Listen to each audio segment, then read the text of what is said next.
Okay, okay. So welcome to GADEPS.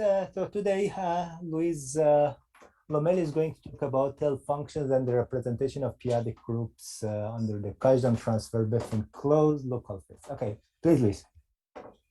Well, thank you very much for the invitation. It's a pleasure to be here online. And here I wanted to talk a little bit about the numbers. Just quickly, we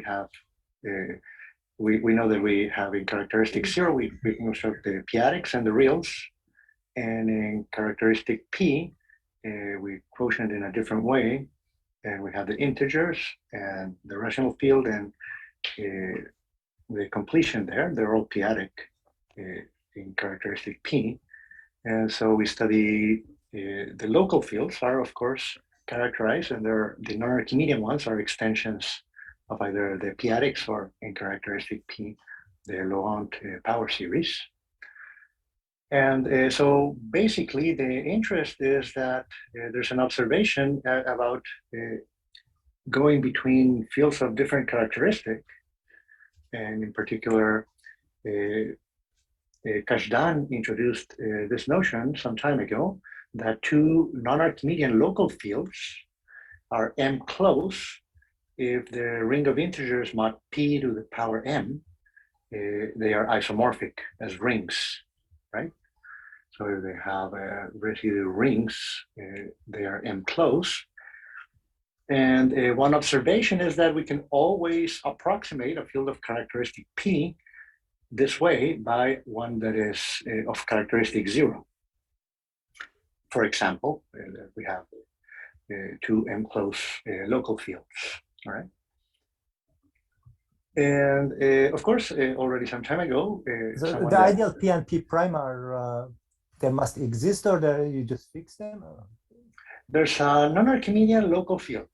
Okay. Each one has a unique valuation ring, which is the ring of integers, and it has a maximal prime ideal P. So one is F and the other is F prime. And so we just, since we're transferring, we put primes on from one to the other. So the idea is that the Kazhdan transfer aims to go between information, between arithmetic information associated to the field F, going to the field F prime. All right, and it's local fields, the non-Archimedean fields. So, in particular, someone that already exploited this idea some time ago was Delin. And it is possible to transfer the local Galois representations between, well, if you take a characteristic P local field, you approximate it by one of characteristic 0. And so we remember that if we have a Galois extension, we have a maximal prime of the ring of integers of E, right? And then we have a residue field. So we always know that there's a surjective homomorphism. There's the inertia group, and sometimes referred to in number theory, always predominant is the Frobenius element. So through the Frobenius element, we defined the local L function of that local of a local representation, sigma with vector space V of the absolute Galois group of the local field F. And we assume that it factors through E over F, a finite extension. Okay, so that's the definition of Artin L function, of a local Artin L function. Just remembering. So Delin, what he noticed is that if we have the IM, the ramification subgroups, we have a filtration. So it gives us the topology of the profinite group of the Galois group. And we have a filtration. So the Galois group mod a high knife ramification group is actually determined by the triple. Well, if you go to the M, this O mod PM, and of course these are known, and a projection map. So one thing to notice is that is O mod P to the M is what determines, in a little bit more, that group. So if that's the only information that we need, we can transfer if we have isomorphic residue rings. We can go from O to O prime, mod P to the M, and P prime to the N, respectively. Then we can transfer the Galois group by the lean isomorphism. And of course, it preserves the Artin L-functions and root numbers. And we just take a Galois representation that is trivial on that ramification group, and it transfers the arithmetic information locally. All right. And now, in terms of the representations of p-adic groups that arise in the Langlands program, we have a local Langlands correspondence, we have local L-functions.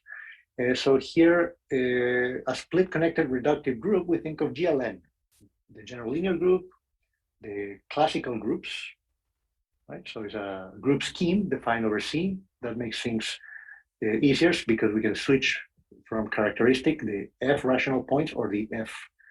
Here there's a typo, it should be F prime points, right? And so the Iwahori subgroup is like mod P to the M, it's like upper triangular matrices, mod P to the M. That's how they look like, the standard Iwahori subgroup. And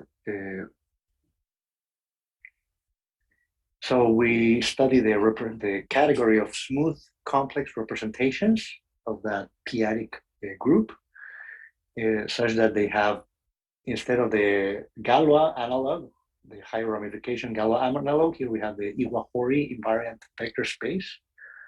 And we do have that there's a Hecke algebra, and the Hecke algebra, the smooth representations are in correspondence with the Hecke algebra modules. And so we study this function that's an equivalence of categories.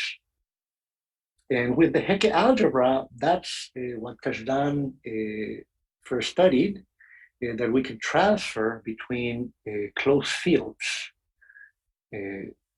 We can transfer the Hecke algebra, and a little bit more recently, Ganapathy established a refined transfer that gives us the isomorphism classes of irreducible admissible representations that are fixed under the Iwahori filtration subgroups of that p-adic group, and to the pi prime of G prime, F and F prime, M close. So we transfer, and we preserve, just sometimes we use shorthand notation, they're M close and we transfer. They preserve, for example, representation and theoretic information like the Moy-Prasad depth. And in particular, for the classical groups, the general linear group and the classical groups, their Levy subgroups are always of this form, GLNs, and then another group of the same type. If it's symplectic, this GN sub 0 has to be symplective. And there we look at parabolic subgroups, because in the Langlands correspondence we have conjectures. So on the Galois side, we have induction of representations, of Galois representations from one field to the other. And here, what is the corresponding process is parabolic induction. And so we study, in general, the representations and their arithmetic information. So we have Artin L-functions on the Galois side, and now on the p-adic group side, we can always form a product. This can be a classical group, for example, and then times a representation that is of a general linear group, right? So we have the L function and the root number. They are rational functions imputed in minus s. And we have a local functional equation, right? And so we can define this with generic representations in general. Without the restriction of generic representations, we can only twist by GL1, the ranking cellular product in general. There are some cases that we know where we can do this ranking cellular product more fully, but it's not there yet. And so, as I mentioned to you, induction on the representation theory side does correspond to an induction on the Gala side. And so here we look at representations on the Levy, which we mentioned, and we use parabolic induction to go to the representation of the group. And it's compatible, this transfer. And in particular, we can transfer the local factors. The gamma factors codify the epsilon factor and the L function at the same time. And when we do L functions, like in Tate's thesis, for example, we do Fourier analysis of p-adic fields and global fields. We need, on real places, we have the exponential, and at p-adics, we need an additive character to do the Fourier transform. So we also transfer that Fourier, we can do that, Fourier analysis, p-adic analysis, and they transfer the local factors and the arithmetic information. In particular, the L function and the root number transfer under this. Ganapati was the one that established the transfer of Hecke algebras, and I was working with the theory of L functions, so it's compatible and it transfers the arithmetic information locally. So if we have a characteristic P field, a local field of characteristic P or local data, then we can always approximate it with something in characteristic 0 and transfer to characteristic P this way. A corollary is the holomorphy of this L function. It's a conjecture that was long-standing, and this proves it in characteristic P now. It was proved in characteristic 0. It was proved already in 2013, and the previous one is for split groups in characteristic P. And for non-split groups, we are working on that with Del Castillo and Guillenyard. We're establishing the conjecture of holomorphy of local functions there in characteristic P. Right? And well, there's some observations is that Kazhdan, we use the Iwahori filtration, but Kazhdan originally used the congruent subgroups, right? It's like the identity plus something power of P to the N. And here we use like the upper triangular matrices mod P to the N. The Iwahori filtration includes the other one, and it's compatible. That's one thing to observe. So we work with that, but sometimes going back to the original article of Kazhdan, he uses that, and he established a Hecke algebra isomorphism. And a curious question that was not known is, and something that is very delicate in the representation theory of p-adic groups, is unitarity. So if we have unitary representations, of course, we would like to transfer to unitary representations. And curiously, that was an open problem, but it is possible. We use a little bit of the theory of buildings and theory of types to study the representation theory. And there's a recent result of Chubotaru. So that characterizes the unitary representations as Hecke algebra modules times some idempotence E. And so with these results, we are able to prove that when we transfer pi to pi prime, we do preserve unitarity. And as far as number theory, zeta functions, so we study L functions, generalizations of the Riemann zeta function. Well, it's very important because if it's unitary, that's at 1/2, that's the symmetry. And if it's not unitary, it moves it. So we want to preserve the symmetry in the critical strip, of course. So it's very important that we preserve that symmetry in terms of analytic L functions data. And so we're looking at the L functions of the representations of p-adic groups. And very important is that for the classical groups, we can always obtain them by parabolic induction from discrete series. And these numbers are called the Langlands parameters, the real numbers, right? And so the way these representations are constructed, and an important thing is that they are bounded by one. So the largest one has a bound of one. And so the holomorphy at real part of S larger than 0, and then we can move it by along the axis by up to 1. That gives a lot of restrictions. So we can use this local result to do some global results, and it actually has consequences towards the Ramanujan conjecture of the classical groups. So the split classical groups and the unitary groups, and now my PhD student graduated last year and did the quasi-split, non-split orthogonal groups. And so these bounds do play a crucial role there. So we want to transfer, and sometimes if we don't know it in characteristic P, we prove it, or it's available in characteristic 0, so we transfer the representation theory and the bounds to characteristic P. That's one of the approaches that we take. And unitarity does play a very, very subtle role when working and proving the analytic information.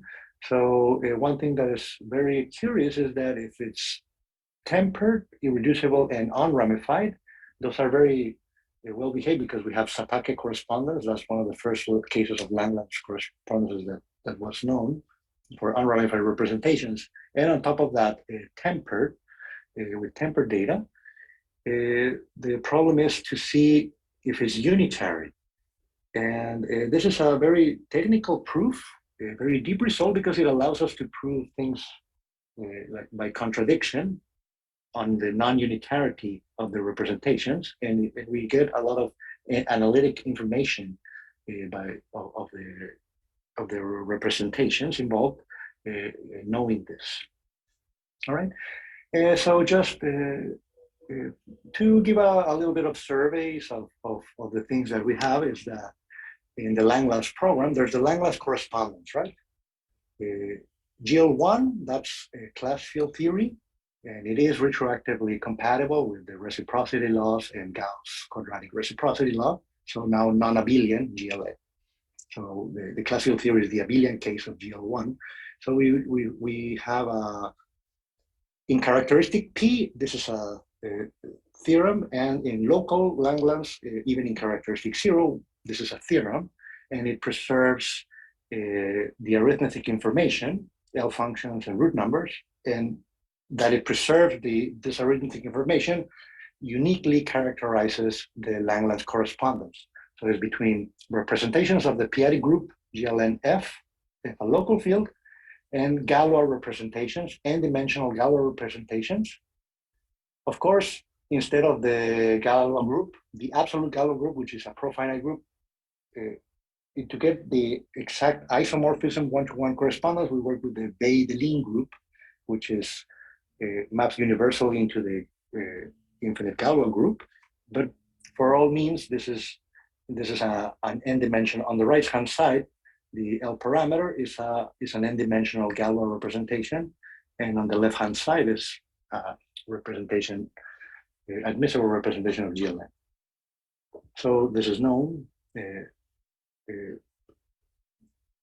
Harris Taylor and Yard and Schulze. And one thing that we can prove, these are nice results because in several cases. So when we look at the different types of groups of Lie type, but we do it as algebraic group scheme, so it allows us to put all these fields. And so if we have our representation of GLM, a character, so a representation of GL1, and an additive character, the one that we use for Fourier analysis, we get here the R0 is symmetric square or exterior square L function appearing on the spin groups. And so the spin groups is a split group, and it does have some connection with the spin in physics, but we don't work with that. We just work on the representations and their arithmetic information. And so for exterior square and symmetric square, well, the Langlands correspondence, well, of course, you take one of these representations to the Galois side, and we transfer the information, right? So from p-adic to p-adic, this is the Kazhdan transfer. And from p-adic to the Galois side, that's the local Langlands correspondence. And the first thing that I mentioned is that the lean we can transfer from a field of characteristic 0 that approximates one of characteristic p by the lean transfer, the Galois. The Kazhdan, so each arrow is an article, of course. The transfers a lot of information, all right, but it's compatible. So the Kazhdan transfer and the local Langlands transfer and the lean's Galois transfer. And so that's locally. And well, we also, in the Langlands program, we care about the global situation. And what's the global situation? We work with a global field, either Q or the rational functions in characteristic P and their extensions. And of course, if we put all the places, so all the p-adics and the real numbers also, so all the absolute values that are possible, if we piece them together, that doesn't have a topology that is locally compact. But when we use the restricted product at non-Archimedean places, and finally many don't affect it, that does give us a locally compact space where we can do Fourier analysis globally. And that's what Tate did in his PhD thesis in 1950. But we now, of course, can do it with the rational points of reductive group schemes over the ring of atoms. So this is a huge group. And well, what Langlands did was study the spectral decomposition using Eisenstein series of this L2 space. So we mod out by an appropriate group, gamma. And in general, we have the L2 space of G mod gamma. And we have the spectral theorem into discrete and continuous spectra. And the prototypical example would be not to complicate ourselves with all the product, the adelic setting, just with the reals and the congruent subgroup. Well, then modular forms live inside that spectrum. For example, the Ramanujan weight 12 function is there over of weight 12, has a Fourier expansion, and that's a well-known function that is inside there. In the case of this group SL2, we have the classical theory there, somewhere there. And well, for GLN in general, and over the adels, we take this gamma, the center of the group, and the rational points, and the rational points of GLN over a global field. So reciprocity goes from the representation theory side to the Galois side. So on the left, there's automorphic representations. So the representations that appear there on the L2 spectrum. So if we know finite representation theory, everything is in the right regular representation. All irreducible representations are on the right regular representation of a finite group. And and now an automorphic representation is something that appears as an irreducible constituent of the right regular representation on this huge space. So the space of functions, the right regular representation, the irreducible components are the automorphic representations. Okay, and they're conjecturally in correspondence with the Galois representations, n-dimensional Galois representations. And there's a mythical L group that should be a universal Galois object that parametrizes all the automorphic representations. When this problem is solved, that we would know exactly what that is. It is solved for characteristic P. Over function fields, this is solved, and it's the Veidalin group does the trick, but it does not seem to be enough in characteristic 0, the Veidalin group.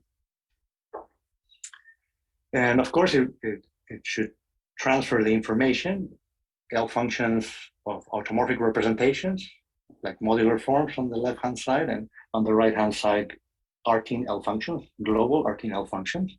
And of course, it should be retroactively compatible with the GL1 class field theory, the abelian theory. So the Artin reciprocity laws and all of that. So if K is a function field, that was proved by Drinfeld for GL2 and Laurent-Laforgue for GLN, right? And I mentioned about characteristic 0. For other groups, is whenever we have, there's a dual group.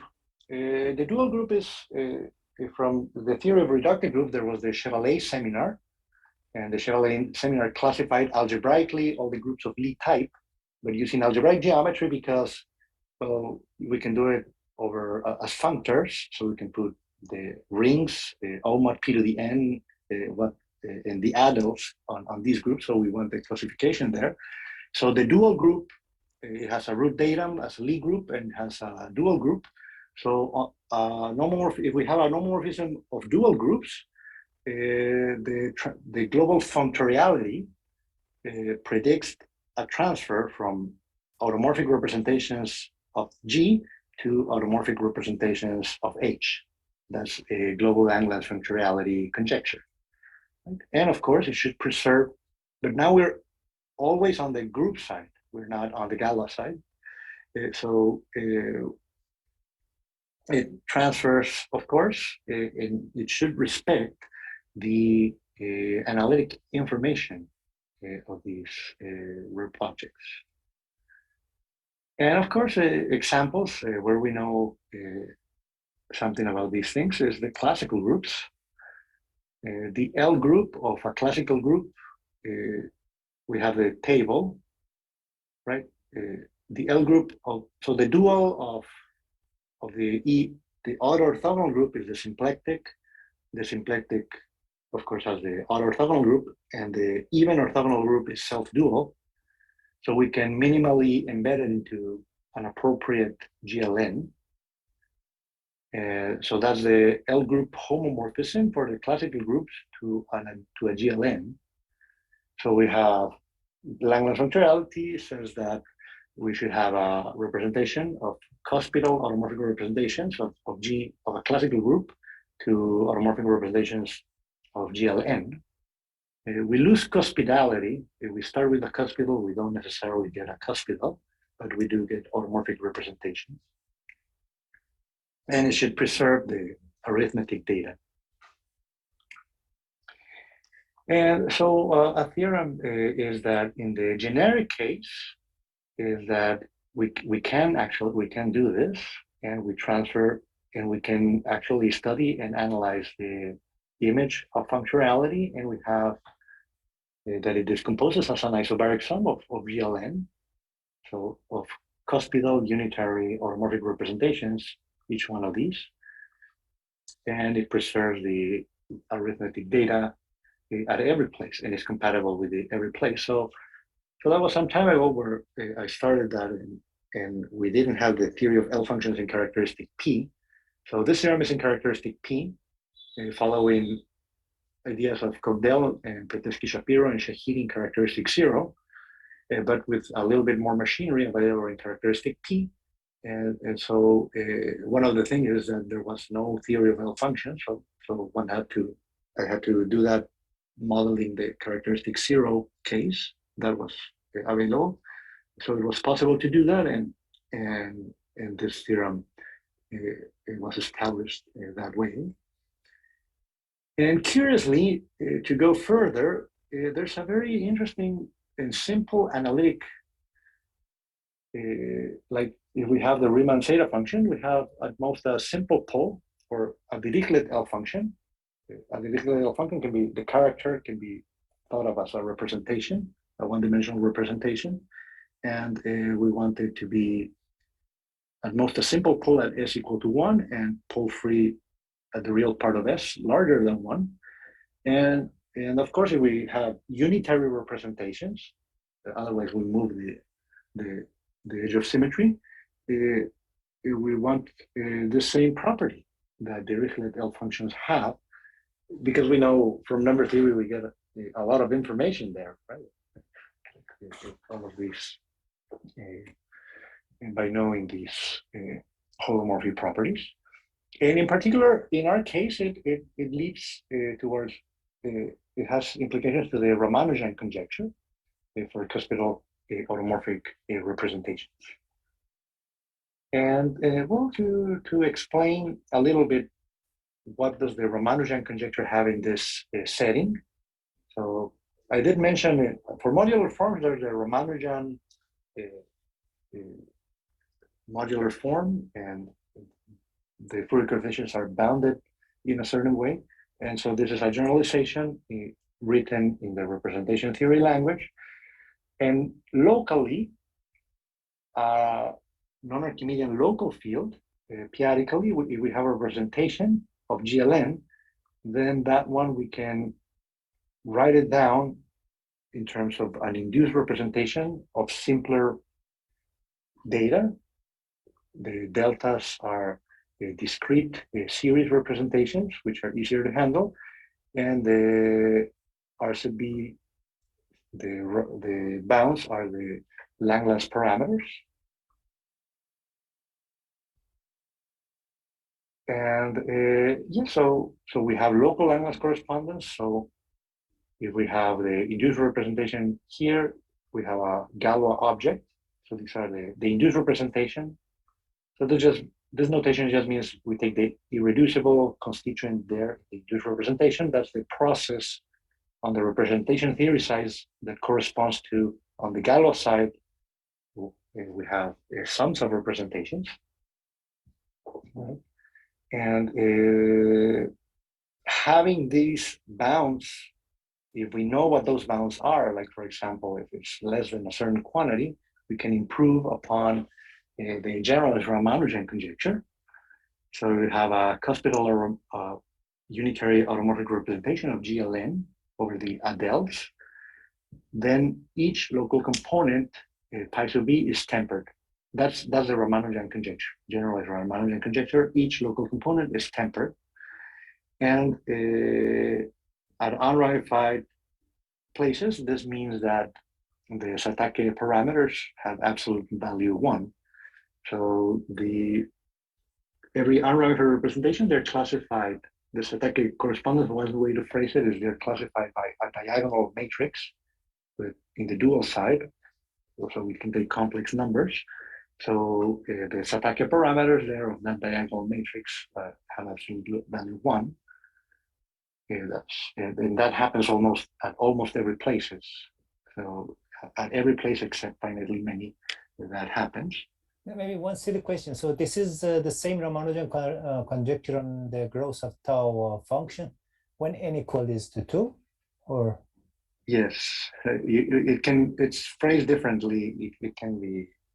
But the equivalence, a little bit of work to do that. Equivalence is trivial or something, because No, it's not so trivial. One has to do a little bit of something. Okay. And then going from the adels from the real to the adels, there's something there. And then one goes from the SL2 mod G and goes to hyperbolic space. And on one side, we are on the upper half plane of the complex upper half plane. There we have a hyperbolic, and one has to, it's an exercise to do that, but it's not that easy, but it's possible. Okay. Yeah, one has to pass from the group side from SL2, one has to go to the one mods out and gets the complex plane, and there's a correspondence between these representations and the automorphic representations on the upper half plane, and it's phrased differently. but it is, although it's not easy, it is that. It's a different phrasing. Mm-hmm.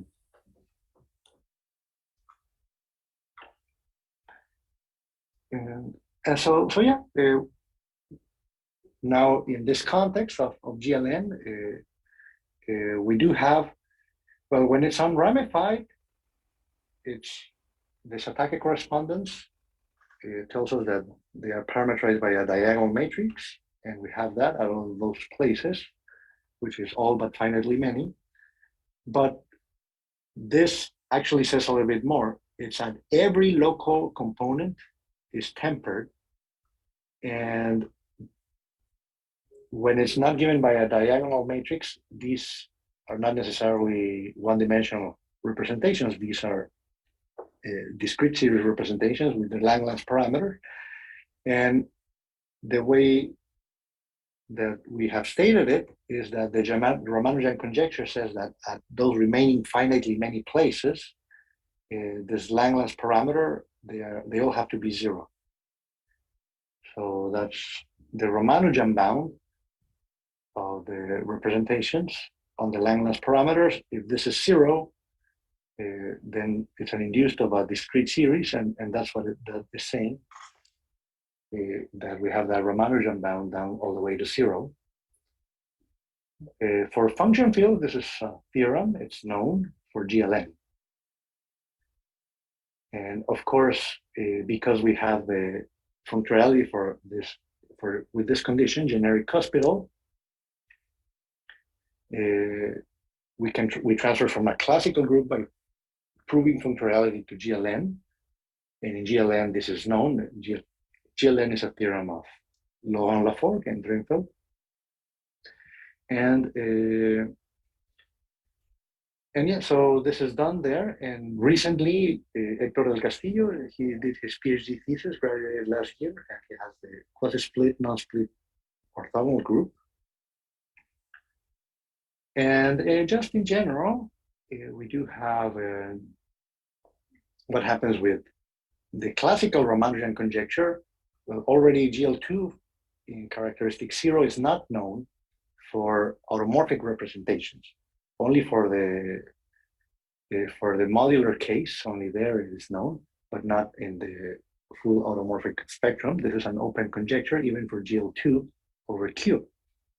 And so over Q, curiously, we are still stuck. We have the 2011 bounds, and that's still the best Ramanujan bound there is. So the closer we get to 0, that would be the conjecture. There are families, so there are results where there's a large family of automorphic representations that satisfy the Ramanujan conjecture. So there's a work of like 10 authors, Taylor, Schultze, Ade, Karajan, all those, Allen, and they have much of this machinery where they can establish it, but it's not for all automorphic representations. There are families of representations that satisfy the Ramanujan conjecture, and well, these are the things that we care about. And it's curious that in general there are results, but not enough analytic information, and in order to conclude this at every place. So we need a little bit more. So it's curious that it's still open in general, even for function fields. And here we have the conjecture for the classical groups that's already done, but in general there's still work to do. And yeah, so some references. And I went a little bit faster because we started a little bit late, and now I just wanted to thank you for your attention. I don't know if there are any questions. Okay, thank you. Roberto, I'm the chair, no? Okay. Maybe if you want, you finish recording and then. Any question?